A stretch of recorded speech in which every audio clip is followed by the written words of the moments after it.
Mr. Mungy, if I could just start with you, I just want to make sure I understood your answers to my colleagues, including Senator Cruz. Let me just read you something. I just want to know if you agree with this or not. This should be simple. Here's a statement. The demand to center Israel's right to self-defense, that's in scare quotes, self-defense, erases the colonial context and delegitimizes the Palestinian right to resistance. We are in awe of the Palestinian struggle to resist violent occupation, removal, erasure, and the expansion of Israeli settler colonialism. Do you agree with that, yes or no? I realize you didn't write it, and you may not know who the author is, may never have heard of these people before. I just want to know, does this represent your view, yes or no?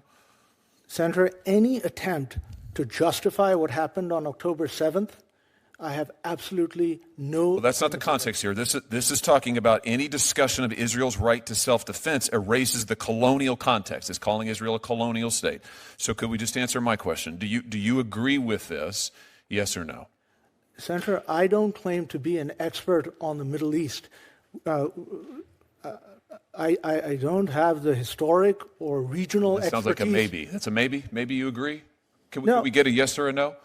Each say this is a policy question or a question for foreign experts. Wait, that's what I don't understand. By the way, this was written by the director of the center you sat on the board of, that you advised. This is the director, not some random professor, the director, who published it in an open letter. So when you say it's a policy, what's the policy about calling Israel a violent settler colonialist state? Why is that a policy question? Senator, that is not a statement that I had any involvement with. Okay, good. So would you condemn it then? You say this does not represent your views. Senator, I have no basis as a judicial nominee to cast views on the Middle East or what does or does not happen. You're not answering my question. I'm asking you whether this individual who said that Israel was a violent settler colonial state, I'm just trying to get you to say, do you agree with that or not? And I've asked you now 4 different times, 4 different ways. You're not answering me.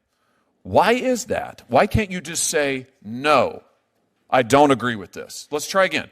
Yeah. Do you agree with this statement, yes or no? Senator, in order to agree or disagree with any statement, I need to have a sufficient factual background to assess it. So in other words, you can't say whether or not Israel is a violent colonial state. You think that's a difficult question? Oh, God. That is not an issue with which I have any expertise. Is the Holocaust also a difficult question? Does that need context? No. Is that a policy question? I am quite happy to address the Holocaust, Senator. Why aren't you happy to address this then?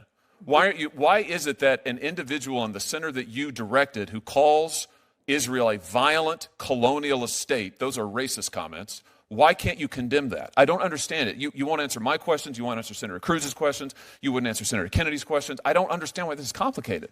Senator, I'm Pakistani. I didn't grow up in the Middle East. I didn't either. I didn't either, but that doesn't mean that I can't say that somebody who says that a Jewish state is a violent colonialist enterprise is wrong. This isn't a policy question, it's a moral question. This is a moral issue.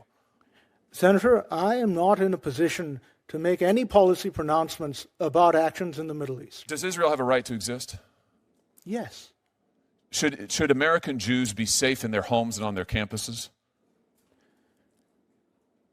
Senator, there is Just no yes or no, please. Spare me the lectures. Yes or no? Did you advise against this letter? You sat on the advisory board. Did you advise against it? I never even heard of that letter. How is that possible? What did you do on this board for all these years? This was years before you left it. It's an advisory board that met once a year to talk about academic research. Do you not think it's relevant to the setting in the academy that Jewish students might feel unsafe when they have a tenured professor who's the director of a center saying that Israel is a violent colonialist state? Do you think that may not have an effect on the educational environment?